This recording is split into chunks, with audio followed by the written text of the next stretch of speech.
With Halloween being just around the corner, Danny's World had released their Halloween update with 4 new tunes. Today, the tune I will be covering is Gordy, the main tune of the event, and honestly, Gordy is the tune that breaks the holiday tune curse. All previous holiday mains have either been decent or Bobette. Bobette definitely deserves her own tier at the bottom, but anyways, this guide is about Gordy. I'm going to be going over why to get Gordy, how to get Gordy, and what Gordy can do and how to play him. If this guide helps you, make sure to like and subscribe down below, and at the end I always leave gameplay so that you can see how I play Gordy.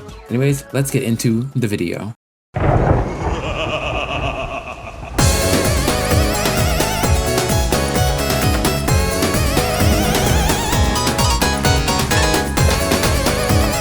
Now, why should you get Gordy? Gordy is one of the best holiday tunes, if not the best released so far, next to Bassie and Ginger. He has flexible playstyles where you can do whatever you want, whenever you want. Don't feel like distracting? Go do machines, since your skill check is 5 and your extraction is 5. Don't feel like extracting? Go distract the Twisted because you were just distributed that well stat-wise. Don't want to do either and just exist? Great, because just by existing, you're helping your team through your passive. Gordy can swap playstyles very easily, which makes him one of the most flexible characters in Danny's World to date, probably next to Yada or Louie. Now, how do you get Gordy fast? There are a few methods that you can do, but here's a few that I have. Now, how do you get Gordy? How do you get Gordy fast?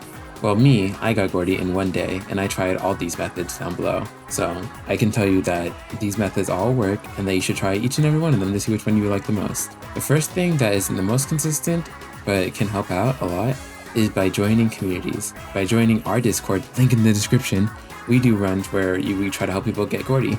You can also join the official Blush Crunch Discord, where we'll do Gordy hunts for the Halloween event as well. Here are some run methods that you can do. I've done both of these. I've primarily done the method number 2, but method number 1 works just as well, as my friends have tried that as well. With method 1, it is called the floor 5 method. Essentially, you get a group of 8 people, or as many as you can, and you guys rush to floor 5 as fast as you can. Why? Because every 5 floors, the Halloween map and Halloween tune is guaranteed on that floor.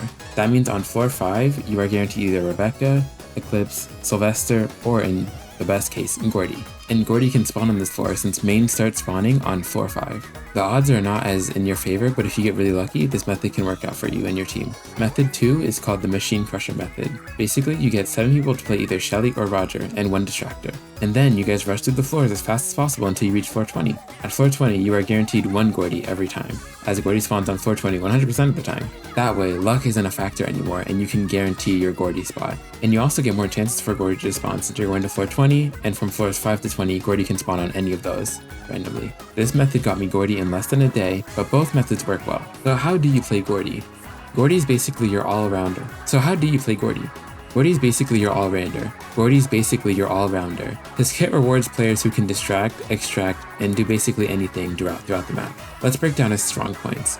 First off, the passive. Every time the elevator starts or when panic mode triggers, everyone on your team gets a speed boost. Not just you, everyone. That means getting out of the elevator and rushing back to the elevator is made 10 times easier, just because of the speed boost that you get from 1 Gordy. It also allows you to progress faster since objectively you are getting to the elevator faster and you're getting out of the elevator faster, which means your runtime is lower. Next strong points are his stats. Now, this stat spread is actually like a holy grail.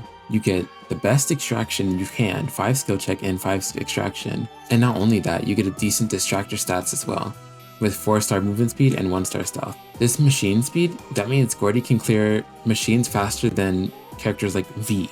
And also with distraction, you can basically distract all Twisteds if you're running Dogflesh and Dial's Trinket, as long as you know what you're doing. And if you don't know how to distract with 4-star movement speed, I will be dropping a new distractor guide tomorrow. My old one is a little bit outdated, but my new one will cover all the new stuff. And I'll let you distract with characters that aren't meta, like Flutter or Goob.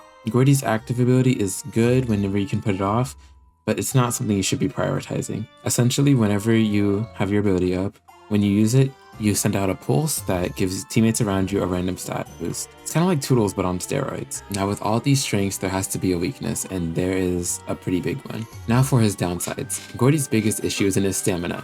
He runs through it really fast, and if you oversprint or panic, you'll run out of gas when you need it the most. You can manage this by pacing your movement, or by also watching my distractor guide, because I'll teach you how to manage your stamina correctly. His second weakness is his team synergy. Because his stealth is the lowest it is in the game, if you're not distracting, it may be a little bit hard to operate, especially in later floors. But if you're distracting, then it should be pretty good. Here are some tips and tricks for people to play Gordy better. Tip number 1. His ability hitbox is bigger than it looks. You can hit targets that seem out of range of your ability, so test around with it and see if you hit the people that you think you hit, or if you don't hit the people that you think you hit if you think you hit them. You know what I mean. Tip number 2, I cannot emphasize this enough. Your passive goes to everyone. Everyone that's alive that gets out of the elevator and during panic mode, it is applied to them. They will get that speed boost. It saves so much time, and honestly, it makes picking Gordy in a lot of runs worth it. Tip number 3, Gordy can swap playstyles at the tip of a hat. If your main distractor wants to distract this floor,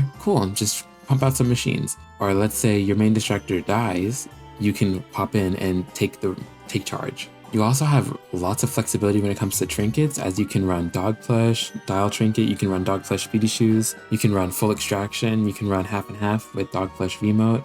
You have a lot of options. So yeah, Gordy's an S tier toon for sure. Dandy's World doesn't have a lot of these toons, but this is one of the toons where skill expression comes into play a lot, because the more you know about the game, the better you do as Gordy. And you can save your teammates' lives with Gordy, since your stealth is the lowest in the game and you can prioritize being like the savior. He's one of those characters that rewards awareness and decision making more than pure mechanics. If you can manage your stamina and play around your team's positioning, Gordy will carry games without needing any flashy plays. Also, if you play toons like Yada or Louie, you'll definitely like Gordy. They've got similar pace with their extraction speed and their movement, and so it rewards players that like to do both distracting and extracting at the same time. And that's it for the Gordy guide. If you learned something new or just liked hearing me overanalyze these toons, drop a like and tell me who I should cover next. I've got more guides coming soon, from the Halloween guides especially, so stay tuned. Thank you for watching the video, and here's some gameplay of me playing Gordy.